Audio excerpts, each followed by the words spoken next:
আমার ছেলে মেয়েদের পছন্দের ফিশ ফ্রাই। তো আমি কিভাবে বাসাতে ফিশ ফ্রাই বানিয়ে থাকি সেটা আপনাদের শেয়ার করছি। আসসালামু আলাইকুম গাইজ, কেমন আছেন?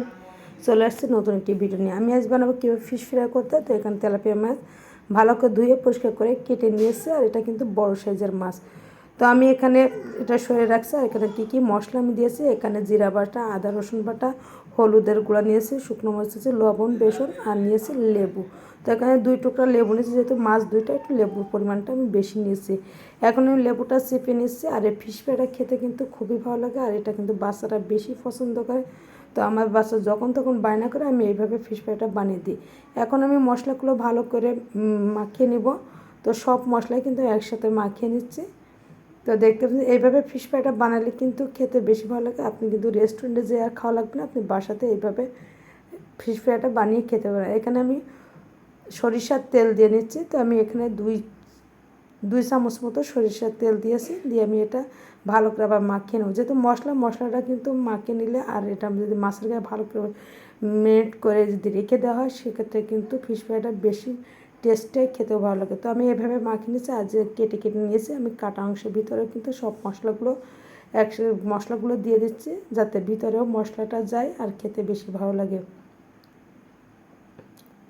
তো আপনারা চাইলে এইভাবে ফিশ ফ্রাই বানিয়ে খেতে পারেন। বাচ্চা যখন বায়না করে আপনারা কিন্তু এইভাবে বানিয়েও দিতে পারেন, বাচ্চা কিন্তু খুব খুশি হয়ে কিন্তু খাবে। আর আমার ছেলে মেয়ে খুব পছন্দ করে, তার জন্য কিন্তু আমি যখন তখন এটা বানিয়ে দিই। তো মশলাটা কিন্তু ভালো করে আমি এটা মাখিয়ে নিয়েছি। তো দেখতে পাচ্ছেন মাখানো কমপ্লিট হয়ে গেছে। আর এটা কিন্তু আমি রেস্টে রেখে দেবো 10 মিনিট মতো। তো 10 মিনিট ভালো করে রেখে দেবো। দিয়ে আমি এখন চুলায় কড়াইটা দিয়ে দিব।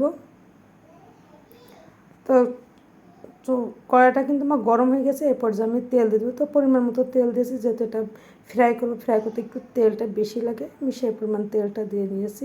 দিয়ে তেলটা গরম হওয়া পর্যন্ত অপেক্ষা করবো। তো এটা গরম হয়ে গেছে, এখন আমি ফিশগুলো দিয়ে দেবো। তো আমার দুইটা ফিশ কিন্তু আমার এই ফ্রাই প্যানের ভিতরেই ধরে যাচ্ছে। আমি দুইটা একসাথে দিয়েই ভাজি করে নেব।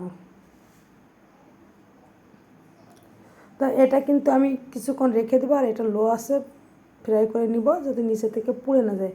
তো যেহেতু মশলা দেওয়া, তার জন্য আমার মশলাটা কিন্তু পুড়ে গেছে, মাছটা কিন্তু পুড়েনি, কিন্তু মশলাটা কিন্তু পুড়ে গেছে।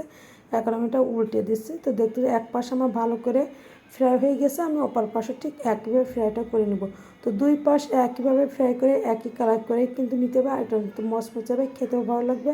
আর এটা কিন্তু আপনারা বাসায় বানিয়ে করেন, এটা কিন্তু অল্প সময় অল্প উপকরণ দিয়ে কিন্তু বানিয়ে নেওয়া যায়। তো আমার ফিশ ফ্রাইটা কিন্তু রেডি হয়ে গেছে। তো দেখতে পাচ্ছেন, দেখে কিন্তু লোভনীয় লাগছে, খেতেও কিন্তু খুবই টেস্টি হয়েছে। একটা যে সস দিয়েছি। তো আজ পর্যন্ত সবাই ভালো থাকবেন। আল্লাহ হাফিজ।